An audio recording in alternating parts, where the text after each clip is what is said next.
सादर जय जिनेन्द्र, समस्त ज्ञान कर्णिका परिवार और इस परिवार के नायक आदरणीय प्रोफेसर डॉक्टर विमल कुमार जी जैन साहब, आपका एक बार फिर आभार ज्ञापित करता हूँ। प्रेक्षया ध्यान के अगले चरण को लेकर मैं एक बार फिर उपस्थित हूँ। पिछले चरणों में हमने प्रेक्षया ध्यान के अलग अलग विधाओं पर चर्चा की, उनको जाना, समझा, पहचानने का प्रयास किया और पिछली बार अंतरयात्रा और श्वास प्रेक्षया पर बात करते हुए मैंने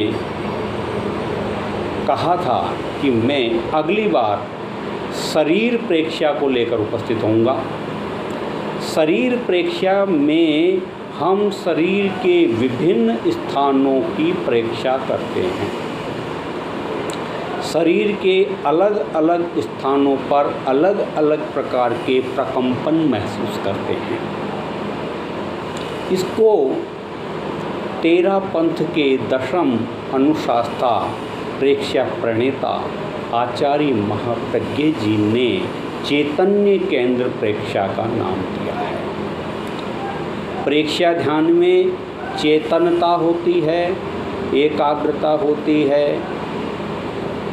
और जो जागरूकता होती है। इन तीनों चीज़ों को मिलाने के बाद जो शरीर में चेतनता का अनुभव करते हैं और जिन स्थानों पर चेतनता का अनुभव करते हैं उन स्थानों को चैतन्य केंद्र का नाम दिया गया है। हमारे शरीर में 13 स्थानों की चर्चा की गई है और 13 स्थानों में 13 चैतन्य केंद्रों की बात की गई है। आज हम चैतन्य केंद्र की प्रेक्षया करेंगे। चैतन्य केंद्र प्रेक्षया के लिए हमें फिर से वही आसन का चयन करना है, वही मुद्रा बनानी है, वही ज्ञान मुद्रा या फिर ब्रह्म मुद्रा आसन या पद्मासन या सुखासन या फिर वज्रासन, जिस भी हम आसन में बैठ सकते हैं उस आसन में बैठें। ये भी ध्यान की एक विधा है। अब तक हमने महाप्राण ध्वनि, कायोत्सर्ग, अंतरयात्रा और श्वास प्रेक्षया का अनुभव किया। आज अनुभव करेंगे हमारे शरीर में किस तरह की आंतरिक गतिविधियां होती है जिनका हमें आभास भी नहीं होता, जिनके बारे में हम जानते भी नहीं हैं। हम केवल उस चीज़ को अनुभव करते हैं जो हमें अनुभव कराई जाती है। या शरीर में कोई प्रतिकूलता होती है तो उसको अनुभव करते हैं, परंतु मानव शरीर में अलग अलग स्थानों पर अलग अलग प्रकार के प्रकंपन महसूस किए जाते हैं और जब हमको प्रकंपनों का अनुभव होता है तब हम ध्यान के विभिन्न चरणों का अच्छे से अनुभव कर पाते हैं। हमारे शरीर में 13 स्थानों को 13 चैतन्य केंद्र के नाम से संबोधित किया गया है। कई केंद्रों के नाम पिछले ध्यान की अवस्था के दौरान मैं बता चुका हूँ। आज हम प्रारंभ करते हैं चैतन्य केंद्र प्रेक्षया। चैतन्य केंद्र में 13 केंद्रों की प्रेक्षया की जाती है। सबसे पहले हम शक्ति केंद्र अंतरयात्रा के दौरान हमने जाना था। शक्ति केंद्र होता है पृष्ठ रज्जु का निचला हिस्सा, पीठ वाले भाग में रीढ़ की हड्डी का बिल्कुल निचला हिस्सा, जहाँ से अंतरयात्रा प्रारंभ की जाती है। स्वास्थ्य केंद्र पेडू का मध्य भाग, नाभि के नीचे वाला स्थान, नाभि के बिल्कुल नीचे और उसका मध्य भाग, उसको कहते हैं स्वास्थ्य केंद्र। तेजस केंद्र, नाभि वाला भाग, बिल्कुल नाभि वाला स्थान, इसको तेजस केंद्र का नाम दिया गया है। समस्त शरीर की ऊर्जा यहाँ विद्यमान है और ऊर्जा का प्रसारण तेजस केंद्र से ही होता है। स्वास्थ्य विज्ञान में भी पेट को समस्त बीमारियों का घर बताया गया है। यदि पेट स्वस्थ, मनुष्य स्वस्थ, मनुष्य स्वस्थ, मन स्वस्थ, मन स्वस्थ तो तन स्वस्थ। या जब तन और मन दोनों स्वस्थ होते हैं तो उसका ज्ञान भी स्वस्थ होता है, उसका स्वभाव भी स्वस्थ होता है, उसकी सारी गतिविधियां भी स्वस्थ ही होती हैं। तेजस केंद्र के बाद है आनंद केंद्र, हृदय के पास वाला स्थान, दोनों फेफड़ों के मध्य का स्थान। ये जो स्थान है बटन का वाला, जहाँ दूसरा तीसरा बटन होता है और यहाँ एक गड्ढा सा हमें महसूस होता है, यह स्थान जहाँ पर हम प्रार्थना करते वक्त हाथ जोड़ते हैं, इसको नाम दिया है आनंद केंद्र, यानी कि दोनों फेफड़ों के मध्य वाला स्थान। जब भी हम प्रेयर करते हैं, भगवान का नाम लेते हैं, ईश्वर की वंदना करते हैं या हाथ जोड़कर नमस्कार करते हैं तो आनंद केंद्र का इस्तेमाल करते हैं। यहाँ पर जब भी हम हाथ जोड़ते हैं, हमारे मन मस्तिष्क में स्वतः ही विनम्रता का अनुभव होता है, विनम्रता का अनुभव होता है। मस्तिष्क से विनम्र भाव स्वतः ही स्रावित होते हैं आनंद केंद्र से। और आनंद केंद्र के बाद ये वाला स्थान, इसको कहते हैं विशुद्धि केंद्र। ये मध्य भाग, यहाँ से स्वर फूटता है। जब महाप्राण ध्वनि हम का अनुभव करते हैं तो विशुद्धि केंद्र से स्वर फूटता है। समस्त प्रकार की रागों का मुख्य स्थान विशुद्धि केंद्र होता है। संगीत की स्वर लहरी यहीं से निकलती है। विशुद्धि केंद्र के बाद ब्रह्म केंद्र, जीव का अग्रिम भाग, जीव का जो अग्रभाग होता है, ये जीव का नुकीला वाला हिस्सा, इसको ब्रह्म केंद्र कहते हैं। जब हम ब्रह्म केंद्र पर ध्यान करते हैं तो जीव के हिस्से को हम ऊपर की ओर उठाने का प्रयास करते हैं और हमारा ध्यान बिल्कुल जीव पर ही होता है। हम अनुभव करते हैं जीव में विभिन्न प्रकार के प्रकंपन हो रहे हैं।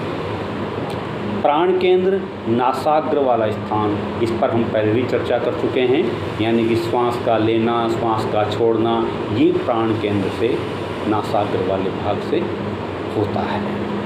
अप्रमाद केंद्र, कान, कान वाला जो बाहर का हिस्सा, बीच का हिस्सा और भीतर का हिस्सा, दोनों कानों पर अपन ध्यान केंद्रित करते हैं। पहले बाहर के हिस्से पर, फिर मध्य के भाग पर, फिर अंदर के भाग पर हम महसूस करते हैं। और इस स्थान को जब यहाँ महसूस करते हैं, वह स्थान है अप्रमाद केंद्र, यानी हमारे मन में किसी भी प्रकार का कोई प्रमाद नहीं रहता, हमारे मन में किसी भी प्रकार का कोई अहंकार नहीं रहता। जब हम सॉरी कहते हैं तो स्वतः ही कान पकड़ लेते हैं। कान पकड़ने का मतलब हम अप्रमादी हो गए। इसके बाद होता है चाक्षुष केंद्र, आँखों का भीतरी भाग, इसको कहते हैं चाक्षुष केंद्र। चाक्षुष केंद्र पर जब ध्यान केंद्रित किया जाता है तो आँखों का जो मध्य भाग, जो काला हीरा है, इस पर चित्त को लगाया जाता है और आँखों में होने वाली विभिन्न प्रकार के प्रकंपनों को हम स्वतः ही महसूस करते हैं। इसके बाद आता है दर्शन केंद्र, बिल्कुल ये हमारे दोनों भ्रुकुटियों के मध्य का स्थान, इस पर भी अपन पहले चर्चा कर चुके हैं। दर्शन केंद्र पे दोनों आँखों के मध्य का भाग, यहाँ पर जब चित्त को लगाया जाता है तो चमकते हुए बिंदु का अभ्यास करते हैं। जब हम लेश्या ध्यान की बात करेंगे तो उस दौरान जो है हम कलर थेरेपी के बारे में जानेंगे, यानी कौन से रंग का ध्यान किस स्थान पर हम करते हैं, उस चीज़ को हम जानने का प्रयास करेंगे। दर्शन केंद्र दोनों आँखों के मध्य का भाग, इसको दर्शन केंद्र कहते हैं। और इसके बाद आता है ज्योति केंद्र, जो बिल्कुल ललाट के मध्य का भाग, दर्शन केंद्र से बिल्कुल ऊपर ललाट के मध्य, जहाँ बिंदी लगाई जाती है। महिलाएं बिंदी का इस्तेमाल करती हैं। भगवान शिव का तीसरा नेत्र दर्शन केंद्र ज्योति केंद्र के मध्य होता है। यहाँ पर हम जब चित्त को लगाते हैं तो यहाँ पर ज्योति का अनुभव करते हैं।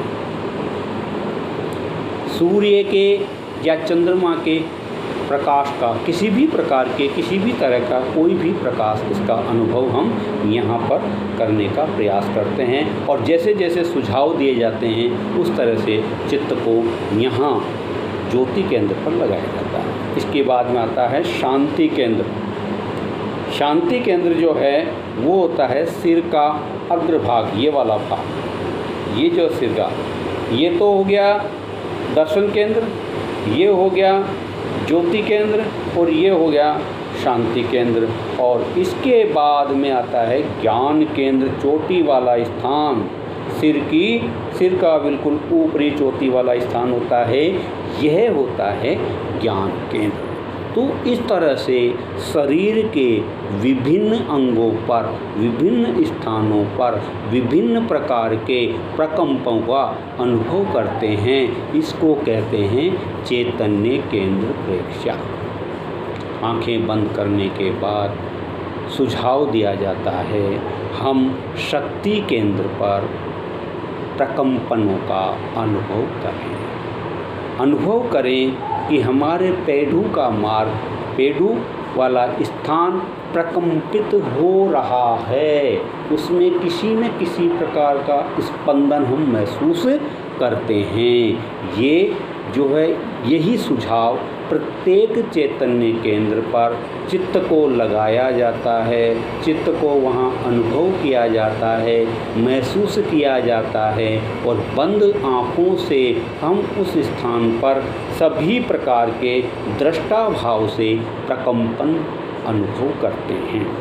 केवल एकाग्रता बनी रहती है, चित्त में एकाग्रता बनी रहती है और जागरूकता बनी रहती है। और इसके साथ ही दृष्टा भाव का होता है तटस्थ, न पक्ष न विपक्ष, केवल एक ही प्रकार से मुझे मेरे शरीर के चैतन्य केंद्रों की हर प्रकार से प्रेक्षा करनी है।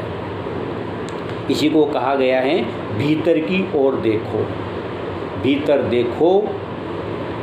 जब हम चित्त को ज्योति केंद्र पर लगाते हैं या दर्शन केंद्र पर लगाते हैं या प्राण केंद्र पर लगाते हैं या ब्रह्म केंद्र पर लगाते हैं या कंठ पर लगाते हैं, विशुद्धि केंद्र पर लगाते हैं, तो उस समय उसी प्रकार की प्रेक्षा की जाती है। दृष्टा भाव से केवल देखना, बंद आँखों से देखना, केवल देखना, कुछ भी नहीं सोचे, कोई चिंतन नहीं, कोई विचार नहीं, केवल शरीर के प्रकंपनों का अनुभव करें। बंद आँखें हमने कर ली, ध्यान की मुद्रा बना ली और शरीर में होने वाले प्रकंपन, स्पंदन अनुभव करें। जैसे हम प्राण केंद्र पर चित्त को लगाते हैं तो हम यहाँ पर श्वास के आने जाने को देखते हैं। मैंने श्वास लिया, श्वास छोड़ा, इसका अनुभव किया। ब्रह्म केंद्र पर चित्त लगाते हैं तो हम जीव में होने वाले प्रकंपन अनुभव करते हैं। इससे हमें अपने लक्ष्य की अनुभूति होती है। चैतन्य केंद्र प्रेक्षा क्यों की जाती है? इससे एकाग्रता, जागरूकता और दृष्टा भाव अनुभव किया जाता है। अभिप्रेरणा, एकाग्रता, शिथिलीकरण और दृष्टा भाव, इन चारों चीज़ों का अनुभव चैतन्य केंद्र प्रेक्षा के दौरान हम करते हैं। और इससे सबसे बड़ा फायदा होता है आत्मविश्वास बढ़ता है, अपनी इच्छा शक्ति पे नियंत्रण होता है, हमारे में समता भाव स्वतः ही पैदा होता है, अप्रमाद स्वतः ही पैदा होता है। आनंद केंद्र पर जब हाथ जोड़ते हैं तो अहंकार स्वतः ही नष्ट हो जाता है। जब हम किसी को नमस्कार करते हैं, हाथ जोड़ते हैं, तो हम स्वतः ही मुस्कुरा जाते हैं और हमारे भीतर का जो अहंकार है वो पता नहीं कहाँ अंतर्धान हो जाता है। ये चीज़ें, ये था चैतन्य केंद्र प्रेक्षा। अगली बार जब हम मिलेंगे तो लेस्या ध्यान पर चर्चा करेंगे। ये ध्यान के विविध प्रकार हैं। जय जिनेंद्र।